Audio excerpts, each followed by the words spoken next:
all this thing, they will not be able to know that there's another way to resolve conflict, and that will go a long way to make the child to also be like the parent, not be able to resolve conflict amicably. Absolutely. Absolutely. How can parents balance discipline with emotional support to avoid long-term harm? Discipline, parents, many parents, they don't understand discipline. They see beating, they see shouting, they see, as I said earlier, what causes trauma. Some people cut the child or put pepper in his private part, or do some harmful thing, thinking that is discipline.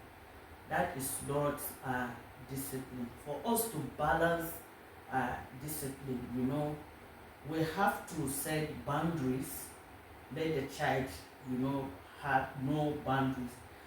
Like the Bible says, where there is no law, there is no sin. So if we have not set boundary, the child will not know, and he will cross the boundary. And another thing again we should do is that in our discipline, we should have empathy. Put yourself in the shoe of the child. Have empathy. When you are disciplining the child, you should know that you were also a child, and you went through all those things. And did you enjoy the way your parents disciplined you? If you did not enjoy the kind of discipline they give you, so you should know that what you are about to give to your child, it might not be good. It may have a long-term effect on him. So discipline with empathy. Then another thing again, we should be calm in our discipline. If you want to discipline a child and you discipline with anger, so that is not discipline again. You discipline a child with anger, you will injure the child, and you may not be able to to administer the right discipline to the child, because you are doing it with anger, and before you know it, you might injure the child, and that will have a long-term effect on the child. We have a child in that's in my school that his fingers are like this, and we now ask him what happened, because it was burned, and the finger are not straight again. So what happened? Several times we are asking him, he's refusing to talk, and anytime you ask him, he will start crying. So, and he will not tell you. So one day I called him to my office and I talked to him. I built trust so that he will be able to tell me what happened. He said he stole, I think, 100 naira or so. Then his father put his hand in hot oil, that so that it will remind him every time that he shouldn't steal. So you see, the fingers of the child has bent, and it has a long time effect. This child will never. He will carry it for life. For life. So all this kind of discipline, they are not discipline. We have, that there are discipline that you can discipline a child that will not have a long time effect. You can deny a child, his favorite a TV show. You can deny him, I want to go out. No, you say, no, today you are not going out. You know that the child likes that thing, that maybe he wants to hang out with his friends, he wants to go and play or ride bicycle. That day, there will be no riding of bicycle because of that. There should be a limit to the kind of discipline that we give to our children. So we should give them discipline that they too will understand that what I have done is not good. That the discipline that teaches to make correction, not the discipline that we harm the child. So in our discipline, we should be able to control our emotion. Whenever we want to discipline a child, don't discipline a child in anger, and you should be calm in disciplining the child. And after you discipline the child, you should tell him what he has done, the reason why you are disciplining him. Thank you. Oh my This is really a lot. Yeah. It is a lot. It is a lot. So, what daily practices can create a more secure and nurturing environment for kids? Yeah. Daily practices in our homes that we bring more security and the child will be secured in our homes. As I said earlier, we should have routines in our homes. We should have routines in our homes that the child knows that when he wakes up, this is what he will do. He knows that he can do that. And we should assign, choice to the children according to their ages. So we shouldn't leave the children just like that. Because if you assign something to the child will have a sense of responsibility, he will have a sense of competence, and he will know that he is useful to himself and he is useful to the family, that he is able to do something. If daily we have this, you see that it will help the child. Another thing again, this open communication is very, very important. Very, very important. We should have open communication at home. With open communication, the child will build trust in the family and in the adults and whoever or caregiver or guidance. When there is open communication, when the child knows that he is heard, so when the child knows that his feeling is validated, so all this at home. And another thing again, we should have support. We should support these children in everything that they are doing. Is it their studies? We should support them. We should support their growth. We should support their healing. As they are healing, we should support them, and we should always be there for them. When they need somebody, we should be there for them. And we should not put the children in isolation, because he has done something, and every time you'll be reminding the child of what will trigger his trauma. We should avoid triggers at home. Whatever that will trigger the child, we should avoid it at home. Daily, we should see that we give the children, food is very important. We shouldn't neglect giving the children healthy and balanced, a diet food that will help them to grow. And we should encourage, outdoor activities. That the child will not, we should reduce the screen time.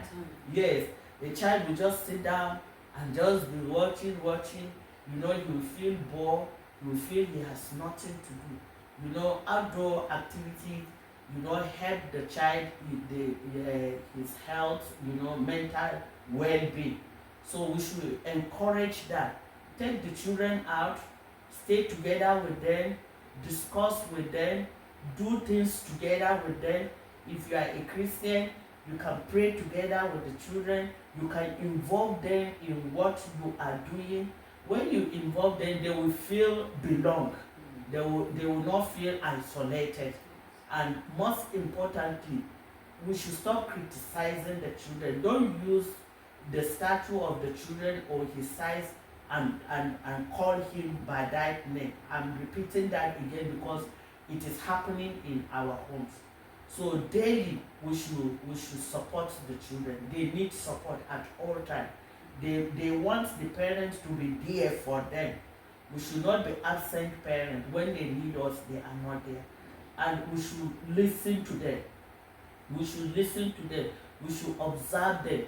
We should take care of them. We should meet their physical needs, their clothing. Make sure they feel affection. We should love them, show them love. When we show them love, all this one, we help them daily. Yeah. I'm just so taken aback by everything you've said. And this brings about the next question. Now, some of the things that happen in the homes are as a result of the trauma that the parents themselves have gone through. Yeah. So, how do parents resolve their own childhood trauma so it doesn't spill into their own parenting? Yeah, as a parent, you understand that you have trauma.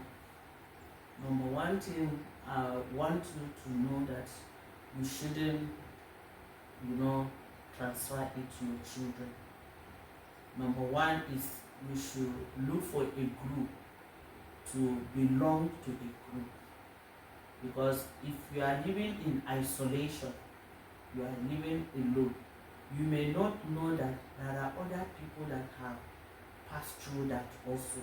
You may not know that there are other people too that have trauma, that have passed through childhood trauma, that are trying to heal.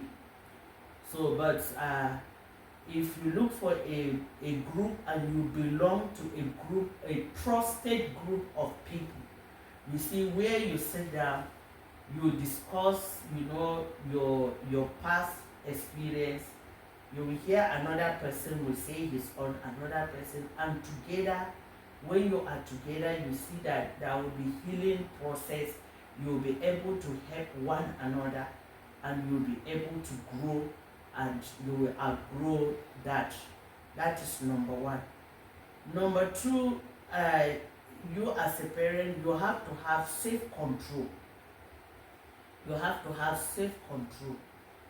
And this self-control, I want to say that you should avoid triggers.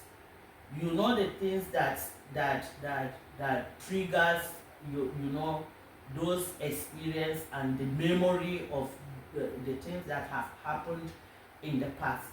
So you should avoid them. If you do not avoid them, that is how it will continue to happen, and the healing process will be slow.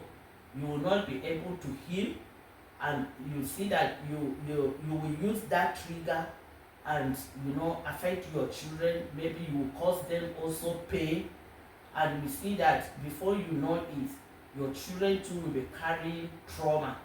Maybe they will be running away from you because you will be violent.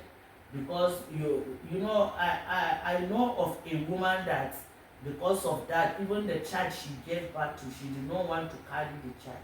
She beats the child, she hates the child.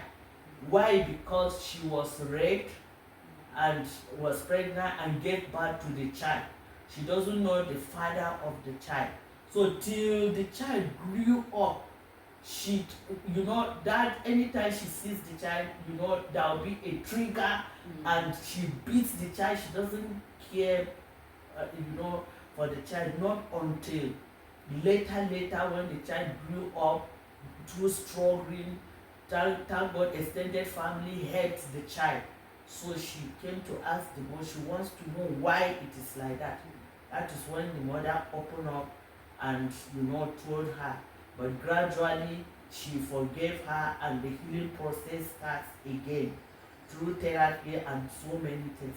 So if we ourselves, the parents, you are not having self-control, you allow triggers.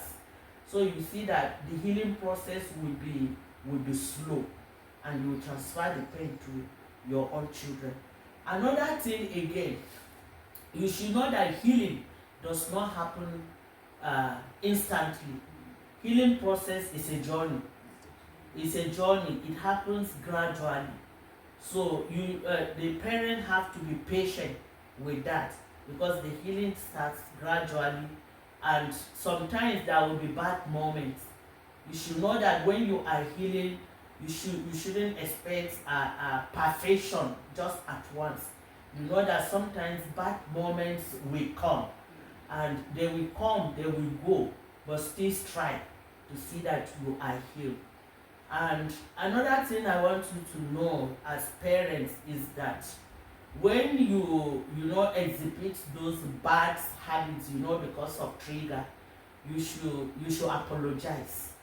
You should not see it as if I was offended, that is why as if I was offended, that is why I behaved like that. You should always apologize, even to the children. I'm sorry that I behaved this way. You know, the children will understand, they will know that you do not do it intentionally to hurt them. Yes, so you should apologize. Anytime you exhibit that bad behavior, you should apologize and you should look forward to, to grow. Another thing I want parents to know, that you should study child development. You know, surely a child will offend you. Surely a child will offend you. So you don't think that as the children are growing, they are perfect. They did not know what happens to you in the past. They did not know. So you should know that as a child, foolishness is in a child. A child can offend you. So you should study the way a child is growing, so that when they exhibit their foolishness, it will not just trigger you and you begin to exhibit bad behavior. So these are some of the things that parents will do. Thank you. This is a lot. Honestly, I didn't think that this topic was going to take us through this path. This is a lot. I will specifically want to add my voice to the point of apologizing to the children. There's love in saying sorry to your child. And you just teach them to know that nobody is above mistakes. You should never feel too big to apologize to anyone at all. This is just really so huge, honestly. So I particularly marked your point on saying people who have gone through trauma should join a community where they can get help. So, what resources can families use to learn healthier dynamics? Yeah, we have so many resources that family can use to learn healthier dynamics. We have books that we can read. You know, books like Siblings Without Rivalry. Wow. Yes. Siblings Without Rivalry. Yes. We have a book like Bringing Up the Babe. Bringing Up the Babe. We have a book like Making the Minds of the Children Without Losing Your Own. Wow. Yes. Then we have a Building Block for Solid Family by James Bond. Building Block for Solid Family. You know, it's a book that is worth reading. It can help a family to build healthy dynamics. Another thing again is that we have therapy. We have structured family therapy. You know, this one is not dealing with only one person in the family. It's dealing with the family as a group. So that most especially where there is conflict in the family, constant conflict, you know. If I say conflict, you know that there is no family without conflict, because it will come, sharp argument is a conflict. So there is no family without that. If family is living without sharp disagreement, it means they are living in a hypocritical life. So I'm talking about consistent, conflict. That is a constant thing that happens in the family. So I don't know the dimension that the dynamic that you want to correct. Do you understand? So maybe communication, like the conflict, disagreements in the family,